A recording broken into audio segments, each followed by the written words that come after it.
નમસ્કાર. The orbit affair ચેનલમાં આપનું સ્વાગત છે.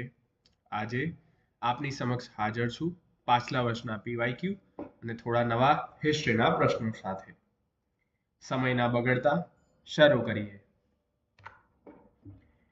માનવ સંસ્કૃતિના ઇતિહાસનો આરંભ કયા કાળ દરમિયાન થયો? નૂતન પાષાણ કાળ. પુરાતન પાષાણ કાળનું આદમગઢ ક્યાં આવેલું છે? મધ્યપ્રદેશ. નૂતન પાષાણ કાળનું ચોપાની માંડો કયા રાજ્યમાં આવેલું છે? ઉત્તર પ્રદેશ.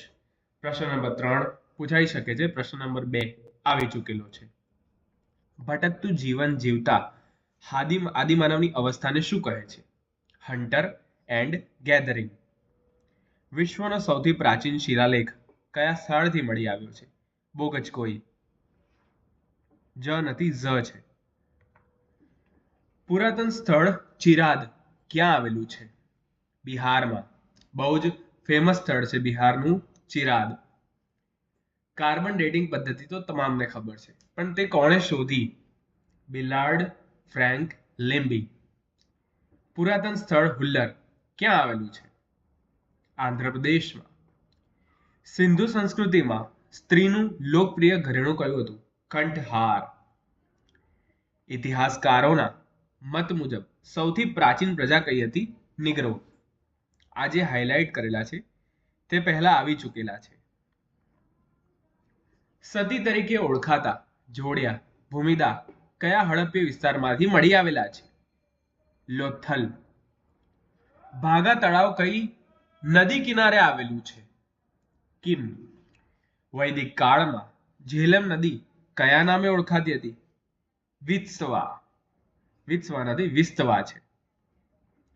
વૈદિક યુગની રાજ્યસભા મુજબ આર્યોની પ્રાચીન કહેવાતી જનસભાનું નામ શું હતું? વૈદિક યુગની રાજવ્યવસ્થા મુજબ આર્યોની પ્રાચીન કહેવાતી જનસભા વિદત હતી. વૈદિક યુગના આકર્ષક રમણીય અને સુંદર દેવીનું નામ હતું ઉષા.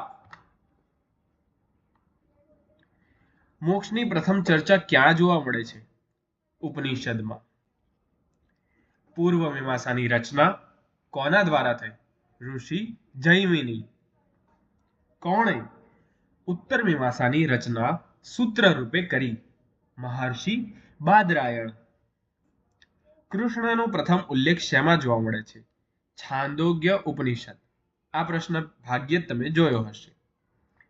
વૈશેષિક વિચારધારાના પ્રવર્તક કોને માનવામાં આવે છે? મહર્ષિ કણાદ. મહાવીર સ્વામીના પ્રથમ શિષ્ય કોણ હતા? જામાલી. તીર્થંકરમાં લાંછનને બીજા કયા નામે ઓળખવામાં આવે છે? પ્રતીક. મહાવીર સ્વામીને પાલી ભાષામાં શું કહેવાતા હતા? નિગંઠ નાથપુત્ર. ઓડિશામાં કટક નજીક ઉદયગીરીમાં કયા શાસકે જૈન ધર્મને સંરક્ષણ આપ્યું? કલિંગ શાસક ખારવેલ. જૈન ધાર્મિક ગ્રંથો કઈ ભાષામાં રચાયા? પ્રાકૃત અને અર્ધમાગમી. પાલીતાણામાં નાના મોટા કેટલા જૈન મંદિર આવેલા છે? 863. ગૌતમ બુદ્ધને બીજા કયા નામે ઓળખાય છે? એશિયાના જ્યોતિપુંજ. ગૌતમ બુદ્ધે પોતાના જીવનકાળમાં સૌથી વધુ ઉપદેશ ક્યાં આપ્યો? શ્રાવસ્તીમાં. તૃષ્ણાનો માર્ગ તો ફક્ત કરવા ભગવાન બુદ્ધ દ્વારા કયો માર્ગ અપનાવાયો? તૃષ્ણાનો માર્ગ ફતેહ કરવા ભગવાન બુદ્ધ દ્વારા કયો માર્ગ બતાવાયો? અષ્ટાંગ માર્ગ.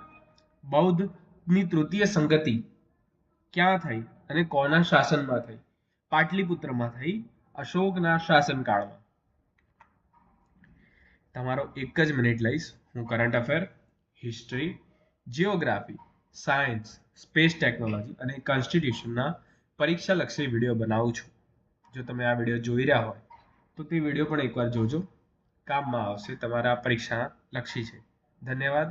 આગળ વધીએ. ઇતિહાસમાં અશોક દ્વારા બૌદ્ધ ધર્મ અપનાવાયો તે ઘટના શેના તરીકે ઓળખાય છે? યુગ પ્રવર્તક ઘટના. બૌદ્ધ સાહિત્ય ત્રિપિટક કઈ ભાષામાં લખાયું છે? પાલી. બુદ્ધના જીવન પર બુદ્ધ ચરિતની રચના કોણે કરી? અશ્વઘોષ. કજાર અને તંજર નામની તિબ્બત ભાષાની સંહિતા કયા ગ્રંથની પ્રખ્યાત છે? બૌદ્ધ ગ્રંથની કજાર અને તંજર નામની તિબ્બત ભાષાની સંહિતા પ્રખ્યાત છે. થેરી ગાથા નામના કાવ્યની રચના કોના દ્વારા કરાઈ? બૌદ્ધ સાધુ સાધ્વી દ્વારા. લિચ્છવીના સરદારનું નામ શું હતું? ચેતક. મહાજનપદની બે શાખા કઈ છે? કુશીનારા અને પાવા. અંગની રાજધાની કઈ હતી? ચંપા, માલિની. 16 મહાજનપદ માંથી જ્યારે 4 મહાજનપદ અસ્તિત્વમાં રહ્યા તે કયા હતા? અગત્યનો પ્રશ્ન. મગધ, કૌશલ, અવંતી અને વત્સ. હર્યક વંશની સ્થાપના કોના દ્વારા કરવામાં આવી? બિંબસાર. ઉદ્દયન કોનો પુત્ર હતો? અજાતશત્રુનો. કપિલવસ્તુના શાક્યોમાં મહત્વપૂર્ણ પ્રશ્નો માટે કઈ પદ્ધતિ હતી? સલકા. સલકા શું છે? તે જુદી જુદી સળીઓમાંથી એક સળી ઉઠાવવાની એક પદ્ધતિ છે. પ્રશ્નો માટે. રાજા પવર્તક અથવા પર્વત બીજા કયા નામે ઓળખાતા હતા? પુરુ. કોણે ગુજરાતને મુક્ત કરાવ્યું જેથી તેઓ ગુજરાતના ઇતિહાસના પુરુષ તરીકે ગણાયા? ભટ્ટાર્ક.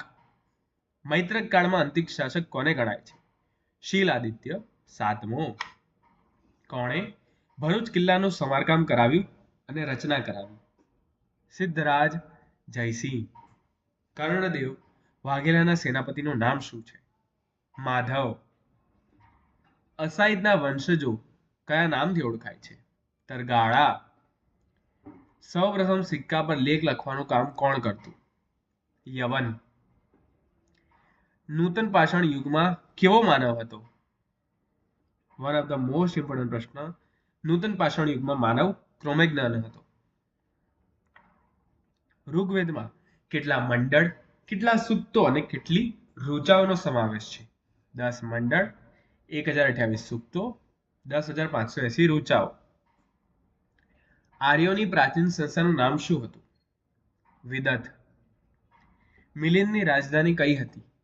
સાકલ. કોણે પાટલીપુત્રથી ભૃગુકચ્છ સુધી સળંગ રાજમાર્ગ બનાવ્યો? હર્ષ. ભારતમાં ભક્તિ આંદોલનની શરૂઆત ક્યાંથી થઈ? ભારતમાં ભક્તિ આંદોલનની શરૂઆત તમિલ વિસ્તારથી થઈ. આ હતા ટોપ 50 MCQ હિસ્ટ્રી. વિડીયો પસંદ આવ્યો હોય તો લાઈક કરજો, સબસ્ક્રાઇબ કરજો. ધન્યવાદ.